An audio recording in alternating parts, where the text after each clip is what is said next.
HD Sports በሁሴን አብዱልቀዲና በዳዊት ንጉሴ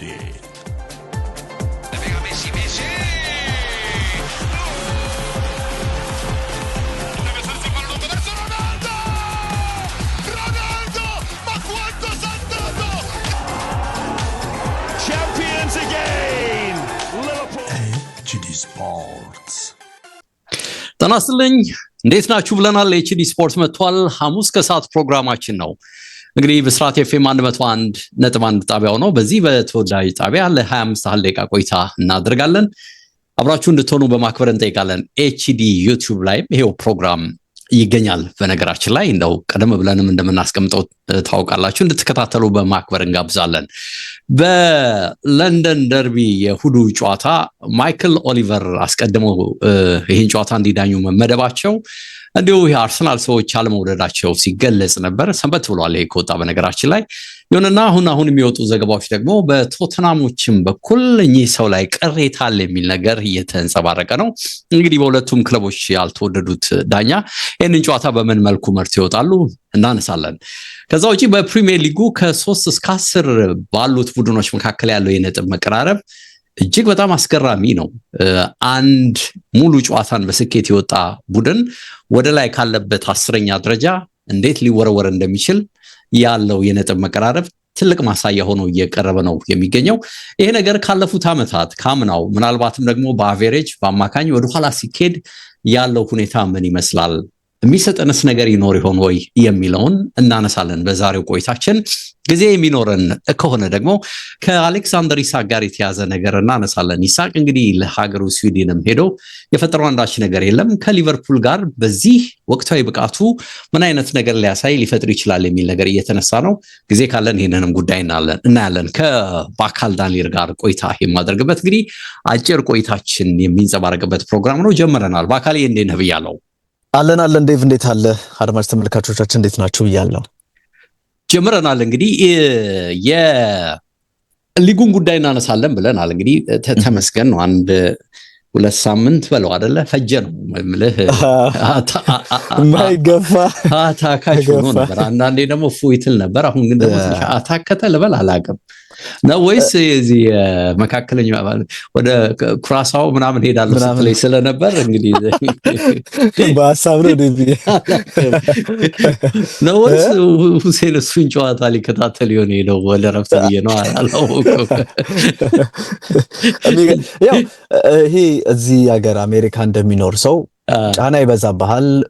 ይሄ ብዙ የስራ ሰዓት ነው የሚሆነው ምናምንና እንደዚህ አይነት የኳስ ምናምን ይሄ እግር ኳስ አጠቃላይ ፉክክር እግር ኳስ በክለቦች መካከል የማይኖር ከሆነ የተወሰነ የማረፊያ እድል ምናምን ይፈጥራል። እፎይታ ይፈጥራል አይደል? አዎ እፎይታ አለው። ወደ ቀለል አድርገህ ነው በተለይ ደግሞ ይሄ ለሊት 10 ሰዓት ላይ የሚያስነሳ ምናምን ከሆነ በጠዋቱ አምሽተህ ስራ ሰርተህ ደግሞ በጠዋቱ የሚያስነሳ ከሆነ እፎይታው እቺ ነገር እንደው 4 ሳምንት ትሆን እንዴ ምናምን ይባላል አይደል? ትንሽ ቢጨመር ብዙ ነው። ቀድመን እኮ ነው እንትን የምናየው ዴቭ። ሁሴንም ስኬጁል ቅዳሜ እንዴት ነው ለሊት የሚጀምረው ኳስ ማን ነው ምናምን ተባብለህ ነው የምትዘጋጀው? እኔና ሁሴንም ነው ከእድሜም አንፃር ለነገሩ ትንሽ እሱ ኮስተር ይላል። ለከኔም ልጅ እስቲ ባካል የቺን ጨዋታ ታያት ምናምን ነገር ሁሉ ተጀምሯል ነው የምትለኝ አይደል? እሺ አላልኩም እየሰባን ስለሆነ አላልኩም። እሺ ቡጨቃው ይድረሰው ብዬ ይደርሳል እኮ ደርሶኛል አለ እኮ ባለፈው ደውዬለት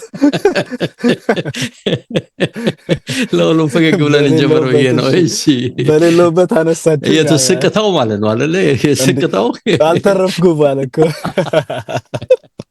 እሺ ቀጥል። እሺ ዴቭ፣ የፕሪሚየር ሊጉ እንግዲህ 11 ሳምንታት ወይም 11 የጨዋታ ሳምንታት ጊዜን አሳልፈዋል ዴቭ። ከ38ቱ 11ዱ ተገባዷል ማለት ቀሪ 27 ጨዋታዎች በፕሪሚየር ሊጉ ይኖራሉ ማለት ነው። እስካሁን ከአንደኛ እስከ ያው 1/3 የውድድሩ ሁኔታ ተጠናቋል ልትለው ትችላለህ። ኦልሞስት እዛ ደረጃ ላይ ደርሷል። አርሰናል ከተከታዩ የ4 ነጥቦች ልዩነት ይዞ 26 ነጥብ አለው። ተከታዩ ሲቲ 22 ነው። የ4 ነጥቦች ልዩነት አለ። ወልቭስ ደግሞ ከታች ዴቭ የ7 ነጥብ ልዩነት አለው። በጣም ይሄ ከባድ ነው። እንደ ወልቭስ እየተቸገረ ላለ ቡድን ይሄንን ጋፕ አጥብቦ ገና በ11 ሳምንት በሊጉ መትረፍ ምናምን የሚለው ነገር ትንሽ አስደንጋጭ ነው ይመስለው። ታስታውሳለህ አንጅ ፖስቴኮግሉ ባለፈው የውድድር ዓመት ሊጉ ሲጀመር ቶተናም ሊጉን በጣም በጥሩ መልኩ ነበረ ጀምሮ የነበረው እና ከላይ ከነበሩት ቡድኖችም አንደኛው ነበርና እንዴት ነው የዋንጫ ፉክክር የሊግ ፖዚሽን ምናምን ተብሎ ሲጠየቁ አሁን ያለው የሊግ ሁኔታን ወይም አሁን ያለው የደረጃ ሰንጠረዥ የውድድር ዓመቱ ሲጠናቀቅ የምትገኝበትን የሚጠቁም አይደለም ብለው ነበር። እውነታቸው ሜይ ላይ እንገናኛሉ። እሳቸው 17ኛ ነው የተገኙት። 17ኛ ሆነው ሊጉን አጠናቀዋልና ትክክል ነው። እንደውም ያፋቸውን ፍሬ ነው ያሉት እያሏቸው አንዳንድ ነገሮችን እያየው ነበርና ያኔ ይሄን አስተያየት ሰጥተው ነበር። እዚሁ አሁን የምናነሳው መረጃም ላይ ተካቶ አይቸው ገርሞኛል ዴቭ። እና እንግዲህ ከ3ኛ እስከ 10ኛ ያሉት ቡድኖች አስተውሳለሁ። አምናም አንድ ፕሮግራም ሰርተን ነበር እንደዚህ ሐሙስ የምንሰራው ፕሮግራም ላይ ያለው የነጥብ መለያየት እያለን በደንብ ስናነሳ ነበርና የዘንድሮ እንግዲህ በ11 ጨዋታዎች ጉዞ ማለት ነው ዴቭ ከ3ኛው ቼልሲ እስከ 10ኛው ክሪስታል ፓላስ መካከል ያለው የነጥብ ልዩነት 3 ብቻ ነው። ይህ ማለት በአንድ ጨዋታ ውጤት ደረጃ መዘበራረቅ ሊኖረው ይችላል። ኦፍ ኮርስ መረዳት ያለብን የግብ ልዩነት መመልከት ይኖርብናልና አንድ ጨዋታ ለምሳሌ ቼልሲ ተሸንፎ ፓላስ ካሸነፈ በሰፊ ግብ ልዩነት እንደዚህ አይነት ነገሮች ካሉ ፓላስ ከቼልሲ በላይ የሚሆንበት እድል ሊኖር ይችላልና በጣም ይሄ ኮንጀስትድ የሆነ የተጨናነቀ የምትለው የልዩነት የነጥብ ልዩነት በቡድኖች መካከል እንዳለው የሚያሳይ ነው። በእንደዚህ አይነት ታሪክ ብለው እንግዲህ ያው ታሪክ ማንሳት ይወዳሉ እንግሊዞችና ሊጉ በ20 ክለቦች መካከል መደረግ የጀመረው እንደ አውሮፓውያን አቆጣጠር ከ1995-96 የውድድር ዓመት ጀምሮ ነው።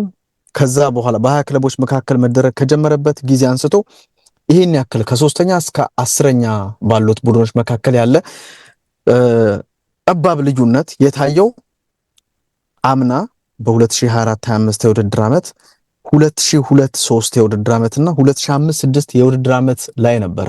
ዴቪያኔ ቼልሲ ሻምፒዮን የሆነበት የጆዜ ቡድን ሻምፒዮን የሆነበት ዓመት ላይ ማለት ነው። እንግዲህ ልዩነቶቹ እጅግ በጣም ጠባብ የሆኑ ነበሩ። ለምሳሌ ስታነሳ በጣም በሰፊ የነበረው ልዩነት አንደኛው በ3ኛውና በ10ኛው መካከል ሰፊ ልዩነት የተፈጠረው በ2011-12 የውድድር ዓመት ነበረ። ዴቪያኔ የ12 ነጥቦች ልዩነት ነበረ በ3ኛውና በ10ኛ ደረጃ ላይ ባለው ቡድን መካከል። ከዛ ውጪ እንዳነሳ ነው በጣም ጠባብ ነው። የዘንድሮ ደግሞ 3 ነጥቦች ብቻ ናቸው። እንዳነሳሁት የአንድ ጨዋታ ማሸነፍ ብዙ ነገር ሊዘበራርቀው ይችላል ይላል መረጃው። አሰልጣኝ ቶማስ ፍራንክ በጣም ልዩነቱ መጥበቡ የሊጉን ፉክክር አጉልቶታል የሚል ነገርን አንስተው ነበርና ይሄንን ሐሳብ ደግሞ ሲሰጡ ዴቭ የእሳቸው ቡድን ቶተናም 5ኛ ነው። 9ኛ ደረጃ ላይ የሚገኘው ቦርንማውዝ ደግሞ እንግዲህ ተመሳሳይ የነጥብ ነው ያላቸው። የግብ ልዩነት ብቻ ነው እዚህ ጋር ልታስቀምጥ የምትችለው ዴቭ 18 ነጥብ ነው ያላቸው እዚህ ላይ ማለት ነው። እና እንግዲህ የተለያዩ መለኪያዎችን እንዳነሳሁት አሰልጣኞቹም የተለያዩ ሐሳቦችን ያነሳሉ። ሩበን አሞሪም ይህንን ሐሳብ በተመለከተ ባለፈው በጣም ጥያቄ ቀርቦለት ነበርና ብዙ ማስተካከል ያለብን ስለ ሊጉ የዘንድሮ አጀማመር ሲባል የሆኑ ያደጉ ነገሮች የተለወጡ ነገሮች እንዳሉ ተመልክተናል። ግን ደግሞ አሁንም የበለጠ መስራት አለብን የሚለውን ነገር አንስቶ እየተመለከትን ነበረ። በሊጉ ታሪክ በስካሁን ማለት ነው አቨሬጅ የሚባለው ወይም በደረጃ ሰንጠረዡ ለምሳሌ አርሰናል አንደኛ ነው 26 ነጥብ ነው ያለውና ከ11 ጨዋታዎች በኋላ እስካሁን ባለው ወይም ከ1995-96 ጀምሮ አንደኛ ደረጃ ላይ የተቀመጠው ቡድን አቨሬጅ ነጥብ ይሰጠው ቢባል 26.8 ነው። ስለዚህ አርሰናል በነጥብ 8 ያነሰ ነው ይላል። የአንድ ነጥብ ጉዳይ ገደማ ማለት የአንድ ነጥብ ልዩነት ኦልሞስት የአንድ ነጥብ ያው በኳሱ እንደዛ ስለሚባል የማንቸስተር ሲቲ 22 ነጥብ ነው ያለው ዴቭ። ግን መሆን የነበረበት የነጥብ ልዩነቱ 24.5 መሆን ነበረበት ይላል መረጃውና ኦልሞስት የ2.5 አካባቢ ማለት ነው ልዩነት አለ። ቼልሲ ያለው ነጥብ 20 ነው። ሶስተኛ ላይ ነው የሚገኘው ዘንድሮ መሆን የነበረበት ግን 22.4 ነው። ስለዚህ -2.4 ነው ይላል። ሰንደርላንድ አራተኛ ነው 19 ነጥብ ነው ያለው፣ ግን ሊኖረው የሚገባው 21 ነጥብ ነበርና በሁለት ያነሰ ነጥቦችን ይዟል ይላል። የቶተናምም ተመሳሳይ ነው 18 ነጥብ ነው ያለው 19.5 ይላል። እንግዲህ አቨሬጁ ሲወጣ ነው እንደዚህ ያስቀመጡት።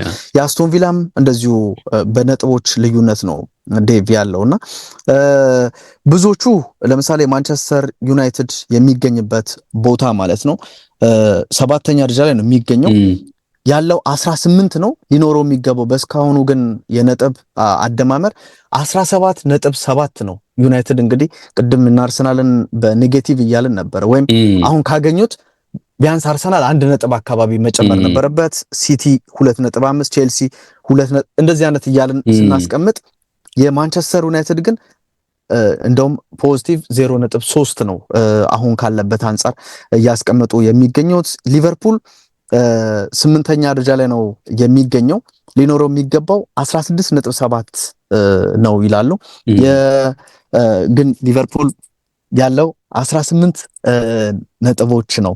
እነ ቦርንማውዝንም ስታነሳ 15.9 ነው ሊኖረው የሚገባው ግን አሁን ያለው 18 ነጥቦች ናቸውና ምን ያክል መሻሻል እንዳለ የሚያሳይ ነው ብለው እንግዲህ አንስተውታል ዴቭ። ከዛ ውጪ አንዳንዴ የሊጉ ወቅታዊ ሁኔታ እና ደግሞ ሊጉ ሲጠናቀቅ የሚኖራቸው ቅድም እንዳነሳ ነው አይነት ነገር ታስታውሳለህ 2011 ላይ ነው አርሰናል ከበርሚንግሃም አርሰናል ለረጅም ዓመታት ዋንጫ ሳይወስድ ቆይቶ በካራባኦ ዋንጫ ወይም አሁን ኤኤፍኤል በምንለው ፍጻሜ ተገናኝቶ ኦባፋሚ ማርቲንስ ባስቆጠራት ግብ በርሚንግሃም አሸንፎ ዋንጫውን ወስዶ ነበር። ግን አመቱ ሲጠናቀቅ ከሊጉ ወርዶ እንደነበረ የሚያሳይ ነበርና እንደዚህ አይነት ይሄ አንድ ወቅት የምታሳየው ዘላቂ ያልሆነ ወይም የውድድር አመቱ ሲጠናቀቅ አንተን በትክክል የማያሳየ የቶተናም አጀማመርን ቀደም ያነሳውት አለ 17ኛ ሆኖ ያጠናቀቀበትን ሁኔታ ያነሳሉ። ከዛ ውጪ ከኤክስጂ አንፃርም አሁን ያው እግር ኳስ እንደዚህ አይነት ሜትሪክሶችን አምጥተው ብዙ ነገሮች ይሰራሉና ዘንድሮ በሊጉ ማለት ነው በ2025-26 የውድድር አመት ነን ፔናልቲ በሆነ ወይም ከፔናልቲ ውጪ ባለ የኤክስጂ ልዩነት በጨዋታ የሚል ነገርን አስቀምጠዋል ዴቭ እና በዚህም አርሰናል ከፔናልቲ ውጪ ባለ በጨዋታ የሚያስመዘግበው የኤክስጂ መጠን 1.06 ነው። ይሄ ትልቁ ነው ዴቭ የአርሰናል ከአርሰናል ውጪ ሌላ ይሄ አንድ ሚሊዮን ያለፈ የለም። እነ ማንቸስተር ሲቲ 0.8 ቼልሲ 0.5 እነ ፓላስ 0.3 ሊቨርፑል 0.4 እነ ብራይተን 0.1 ናቸው። ወደ እነ ዩናይትድ ስትሄድ ደግሞ ዴቭ ይሄ ቆመ ኳስ ወይም እንግዲህ ፔናልቲ በምትለው መለኪያ ምን ያክል እየተጠቀሙ እንዳለ የሚያሳይ ነው። ኔጌቲቭ 0.03 ነው የሚለው ዴቭ እና ምን ያክል ልዩነቱ ሰፊ እንደሆነ በእነዚህ ቡድኖች መካከል በሚገባ ያሳያል ይሉታልና የእነ ቶማስ ፍራንክ እንዳሉት በትክክል ቡድኖች ወይም አንተም ሀሳብ ልታስቀምጥበት ትችላለህ ዴቭ ለምንድን ነው እንደዚህ ኮንጀስትድ ሆነው እንዲጓዙ ያደረገው የሚለውን ነገር እንደዛ መሆኑ ሊጉን ለፉክክር ዳርጎታል ያው አዎንታዊ በሆነ መልኩ ፉክክር እንዲኖረው አድርጎታል የሚለው ነገር አለ። ግን እሱ ነው ወይ ትክክለኛው ነገር ወይም እንዴት ነው ብለህ ብታነሳ ምናልባት ብዙ ነገሮችን ልታስቀምጥ ትችላለህ። አንደኛው በክለቦች መካከል ያለው ልዩነት እጅግ እየጠበበ ደግሞ ሊግ ሲጀመር ብዙ ጊዜ እንደምናስተውለው ልዩነቶች በጣም ጠባብ ነው።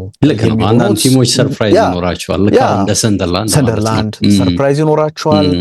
እንደ ሊቨርፑል አይነት ቡድን ደግሞ ይሄ ውህደቱን ገና ያላገኘ ቡድን ነው። ምናልባት ሊቨርፑል የውድድር አመቱ ሲጠናቀቅ እኮ በጥቂት የነጥብ ልዩነት ዋንጫ አጣ ሊባል ይችላል ወይም ደግሞ በጣም ርቆም ሊጨርስ ከተገመተው በጣም ርቆም ሊጨርስ ለቶፕ 4 የሚቸገር ቡድን ሆኖም ልንመለከተው እንችላለንና ብዙ ነገሮች ሊጉ ሲያልቅ ሊቀየሩ ይችላል በመትለው ላይሆን ይችላል። ግን አሁን ያለው የቲም የውህደት ሁኔታ ልትጠቅስ ትችላለህ።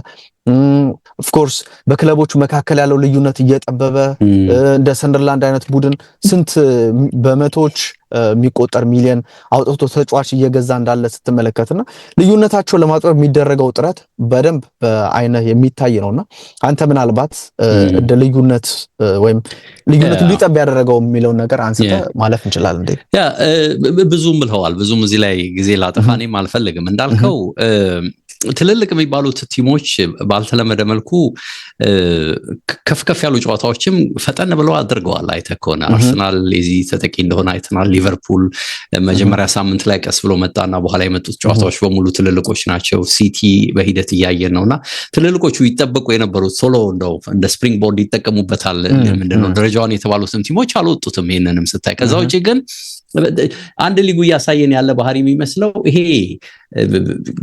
ሚድ ቴብል ቀደም ብሎ እንላቸው የነበሩ ቲሞች ደረጃቸው ትንሽ ከፍ ብሏል። 2-3 አመት የሞላው የመጣ ይመስለኛል አይደል? ይሄ በተለምዶ ለትልልቆቹ በተወሰነ መልኩ ራስ ምታት ይሆናሉ የምትላቸው ቲሞች አሁን ሜዳቸው ላይ ትልቁንም ቲም ሲያገኙ ያለ ችግር እንደ አሁን እንደነ ቪላ አይነቱ እንደነ ብራይተን እንደነ ቦርንማውዝ አይነቱ እንደነ ኒውካስል አይነቱ አሁን ቀደም ባሉት ጊዜያት አትሊስት ላትቸገርባቸው የምትችል ቢሆኑ አሁን ምንድነው ይሄ መሀል ሰፋሪ ምናምን ብለህ ብቻ ዝም ብለህ የምትዋቸው ቲሞች እየሆኑ አይደለም። አሁን በቃ ደረጃቸው ቶፕ ሌቭልም ባይሆን ትንሽዬ ብቻ ዝቅ ያለ ከሚድ ከፍ ያለ ከቶፕ ሌቭልም ትንሽ ዝቅ ያለ የመሆን ነገር አለ። ይሄ እንግዲህ ያው በተለምዶ የፉክክር ስሜቱ ከፍ ብሏል። ይሄ እንግዲህ ሊጉ በፈጠረልህ ምንድነው የፋይናንስ አቅም መጠቀም ብቻ አይደለም፣ እሱ ብቻም አይደለም። በተለይ ሪክሩት ምንድነው የተጫዋች መልመላ ሲስተማቸውና ግሎባል ይሄንን ደግሞ በተሳካ ሁኔታ መጠቀም መቻላቸው እንደነ ብራይተን እንደነ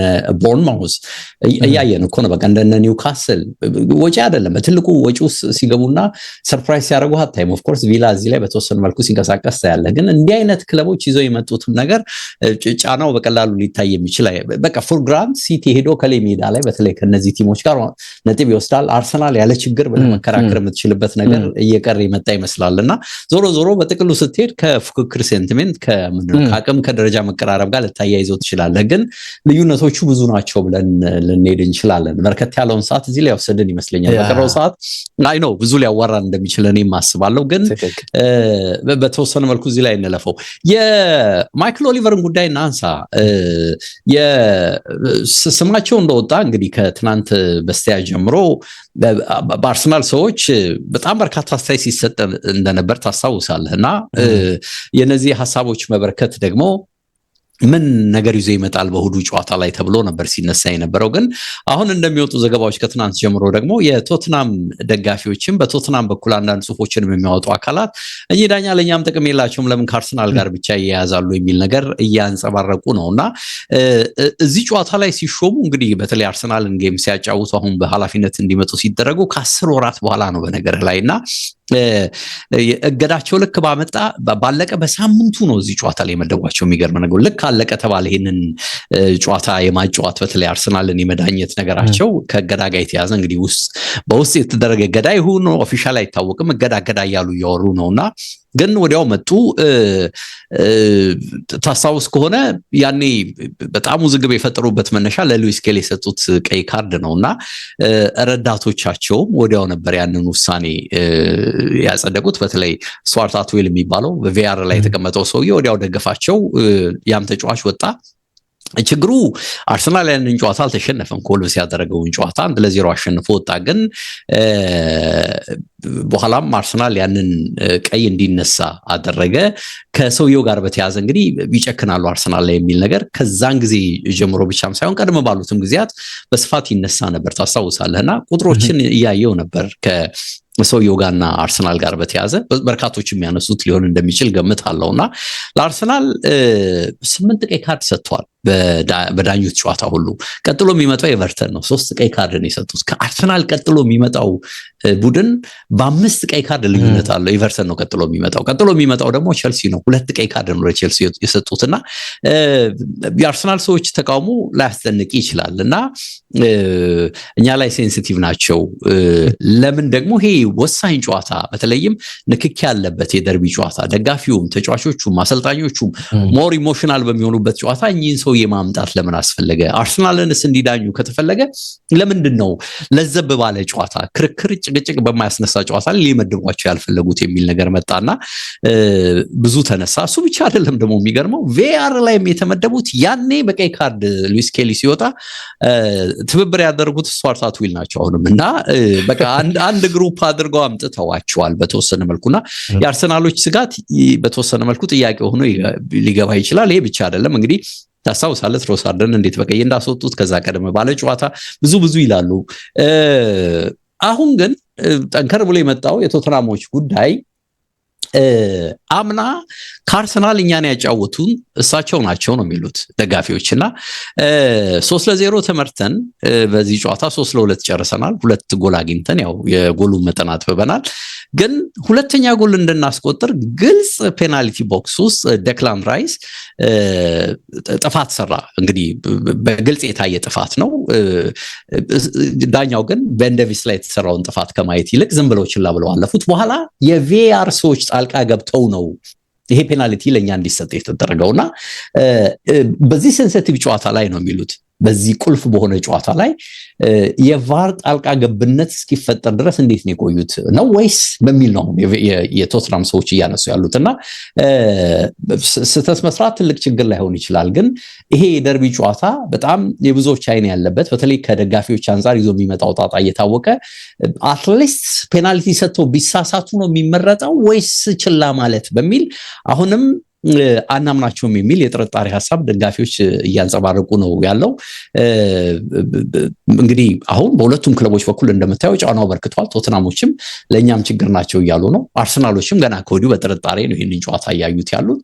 ዳኝነቱን በዚህ መልኩ ማድረጉ እንግዲህ ለማን እንደሚጠቅም ትንሽ ግራ አጋቢ ጉዳይ ሆኖ ከወዲሁ መጥቷልና እኔ በግሌ ሰውየው እንግዲህ ችግር ይፈጥራሉ ተብሎ መቼም ይህን ጨዋታ እንዲዳኙ ይመደባሉ የሚል እምነት የለኝምና የትልልቅ ጨዋታ ሪከርዳቸው ጥሩ ነው። በተለምዶ የሚወደድ ነገር አላቸው። ጥሩ ጨዋታን ማኔጅ አድርገው ይወጣሉ።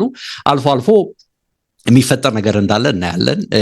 ከአርሰናል ጋርም ተደጋጋሚ ችግሮች ፈጥሮ እንደነበረ እናያለንና ቢሆን ሴንሲቲቭ ከመሆኑ አንፃር ይሄን ጌም ለእንዲህ አይነቱ ዳኛ ባትሰጥ የሚመረጥ ይመስለኛል። በተለይ ደግሞ እንዲህ የጥርጣሬ ሐሳብ በየአቅጣጫው የሚነሳበት ከሆነ አለመምረጥ ተገቢ ነው ብዬ ነው ማስበውና አሁን ሁለቱም ክለቦች በዚህ ደረጃ እንግዲህ ጥያቄ የሚያነሱብህ ከሆነ በቃ ሁለቱንም ልታስደስት አትችልም ማለት ነው። ኦፍ ኮርስ ዳኝነት የትኛውንም ቡድን ለማስደሰት አይደለም የምትገባው ሜዳ ላይ ህጉን ለመተግበር ነው ሜዳ ላይ የምትገባው። ግን ገና ከወዲሁ ከጨዋታው በፊት ይሄ ሁሉ ሃይፕ ገና እንግዲህ እግዚአብሔር ያሳይ ከወዲያው እንደወጣ ይሄ ጉዳይ ከአርሰናል ሰዎች ጋር ነው የተያዘው። እንደ ዜና እኮ ነው ዜና ሆኖ ነው የወጣው።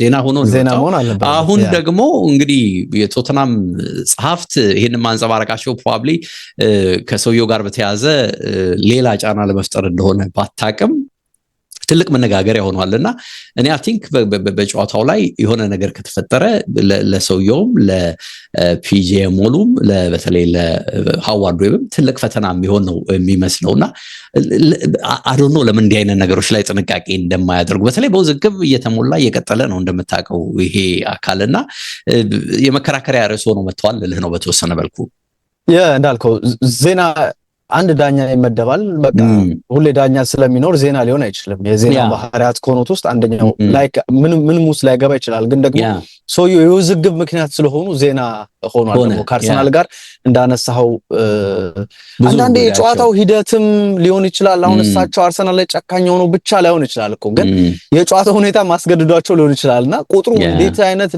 ትልቅ እንደሆነ ከሁለተኛው ጋር ያለው የቀይ ካርድ ብዛት ዴቭ 5 ምናምን ነውና ጨካኝ ያስመስላችኋል። የትሮሳርድን ታሳውሳለህ? የትሮሳርድን ከማንቸስተር ሲቲ ጋር ነው አይደል? ያ በአንድ ሰከንድ ከ07 በአንድ ደቂቃ ከ07 ሰከንድ ልዩነት እኮ ነው ሁለተኛውን ቢጫ ካርድ የመዘዙትና ራሱ ህግም አለ እኮ ሰከንዱ ራሱ ይገርማል። ሁለት ቢጫ አስታውሳለሁ። አንድ ጊዜ ደግሞ ማርቲኔሊ ላይ ነው ማስ ኳሱ ሳይቆም እኮ ነው እዛ ጋር ጥፋት ሰርቶ ሁለተኛ ጥፋት እዛው ለዚህኛው አንድ ቢጫ ለዚህ ነው ሌላ ቢጫ ብለው ታስበቀ ኮልብስ ሞሊኖ ላይ የነበረ ጨዋታ ነው እናስታውሳለን ዴቭ እና ያው ትንሽ ጠንከር ያለ ማለት ሊራሩ እኔ በፊት ነገራቸው በጣም የሚመቹኝ ትልልቅ ጨዋታዎችን እንዲመሩ የምትፈልጋቸው አይነት ዳኛ ናቸው ዴቭ በተለይ እርጋታቸው ምናምን ግን ደግሞ እንደዚህ አይነት የውሳኔ ነገሮችና ጥያቄዎች እየተነሳባቸው ኦፍ ኮርስ የሆነ ፕሩቭ ማድረግ የሚፈልጉት ነገር ሊኖር ይችላል አሁን በደንብ በትኩረት እና ይሄ በ95 ደቂቃ ሜዳ ላይ መቆየት ካለባቸው በእንደዚህ አይነት ትኩረት ጨዋታው እንዲዳኙ ሊያስፈልጋቸው ይችላልና እንግዲህ ብዙ ነገር እየተባለ ነው ደግሞ ከአርሰናል ጨዋታ አስቀድሞ ከጨዋታውም በኋላ ከጨዋታውም በፊት ከዳኝነት ጋር የተገናኙ ነገሮች በርከት ብለው ነው የሚነሱትና ኦፍ ኮርስ አሰልጣኞች እንደዚህ ሲናገሩና አትሰማም ህጉ ራሱ ይይዛቸዋል አይደል እንዲቀጡ ያደርጋል ከጨዋታ በፊት እነ ፈርጉሰን ዛሬ በድለናል ብለን አናስብ ምናምን ይያሉ ይናገሩ ነበር ከዚህ አስቀድሞና ኦልሞስት በቃ ይሄ ዳኛውን ጫና ውስጥ ከጌሙ ከመጀመሩ በፊት ጫና ውስጥ ገብቶ ወደ ሜዳ እንዲገባ ያደርገዋል የሚሉ ነገሮች በመነሳታቸው አሰልጣኞች ይሄን ነገር ያደረጉትምና ግን ለሳቸው ትልቅ ፕሩቭ የሚያደርጉት ነገር እንዳለ ያሳያል ደግሞ የስቱዋርት ታትዌል አብሮ መብጣት ነው እሳቸው እንግዲህንን የሚያደርገውና ያው የታወቀ ነው እሱም እንዲሁ ሁሴን እንደሚለው የሆነ ሂሳብ ሰርቶ ነው የሚመጣው አይደለ እኔ እንጃ እንግዲህ ያው ዳኝነቱን አተገባበራቸው ላይ ችግር ይኖራል ብዬ ነው ማሰው እንዳልከው ማንንም ሊጠቅሙ ሊጎዱ የሚመጡ አይመስለኝም ግን ደግሞ አንዳንድ ውዝግብ አለ ሁሌ እሳቸው ባሉበት ጨዋታ ውዝግብ አለና ከዛ አንፃር ይመስለኛል ዴቭ ትክክል ጊዜ የለና ኦልሞስት ወደ 25 26 ደቂቃ ሄደናል ኤችዲ ስፖርቶች ነበረን እናንተስ እንግዲህ ምን ተጠብቃላችሁ በዚህ ጨዋታ ዙሪያ የሚነሱ ጉዳዮች እንግዲህ በሁለቱም ክለቦች በኩል ይሄንን ይመስላሉ እንዲሁ ቀደም ባለው ጉዳይም ሐሳብ የምትሰጡ ከሆነ ዩቲዩብ ገጻችን ላይ ሐሳብ እንድትሰጡ እንጋብዛለን ኤችዲ ስፖርቶች ነበረን ተወዳጁ ብስራት ኤፍኤም 101.1 ነበር ጣቢያው በአካል አመሰግናለሁ አንተንም አድማጭ ተመልካቾችንም እንዲሁ አሰናበትኩኝ መልካም ጊዜ ብያለሁ ባባይ ሰላም ወደ መልካም ጊዜ መልካም ምሽት ላንተ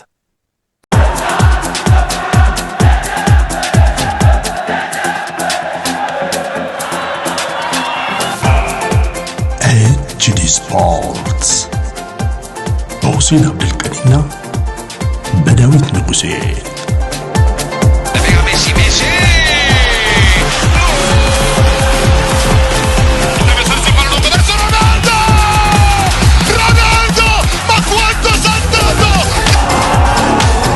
Champions again! Liverpool! ኤችዲ ስፖርትስ